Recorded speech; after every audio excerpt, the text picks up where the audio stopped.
अगर आप सब चाहते हैं जीतराज प्रेमी के वीडियो आप सब तक पहले पहुंचे तो लाल बटन को दबाकर चैनल को सब्सक्राइब जरूर कर ले और साथ में बेल आइकन को दबाना ना भूलें।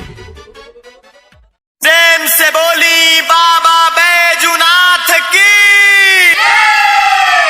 आप सुन रहे हैं अवधेश प्रेमी यादव के नया भोजपुरी गाने अजीत राज के साथ। म्यूजिक बाय विकेश भोजपुरिया।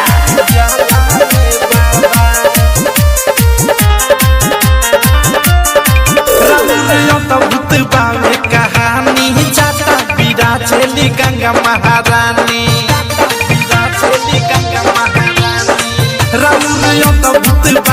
कहानी जाता विराजेली गंगा महारानी।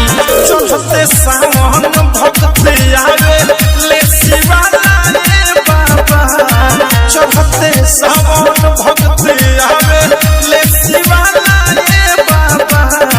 रहुरा संगे संगे रहुरा संगे संगे बसहो राउर पूजाला रे बाबा।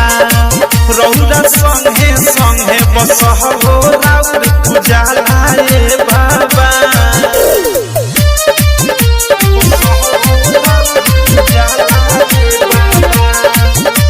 डीजे विकास सुन रही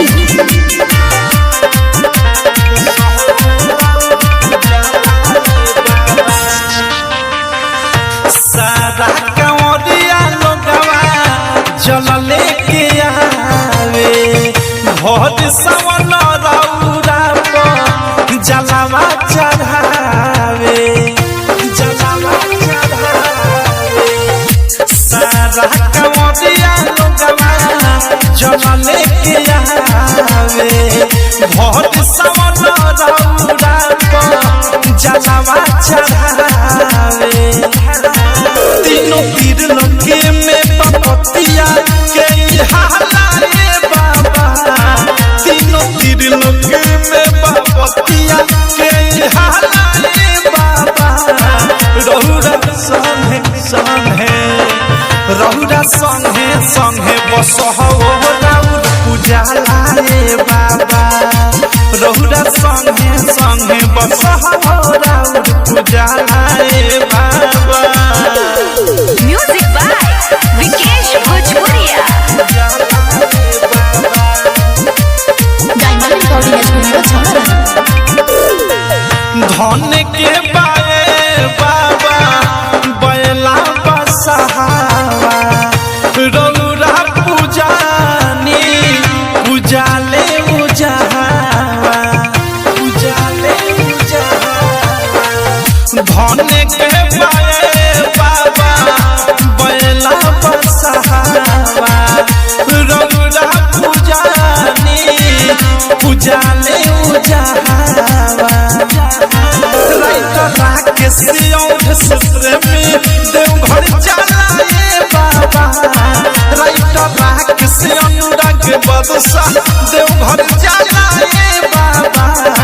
रहुरा संगे संगे रहुरा संगे संगे बसहो राउर पूजाला रे बाबा। रहुरा संगे संगे बसहो राउर पूजाला रे बाबा। कहानी जाता विराजेली गंगा महारानी। चढ़ते सावन भक्त आवे ले शिवाला रे बाबा, चढ़ते सावन भक्त आवे ले शिवाला रे बाबा।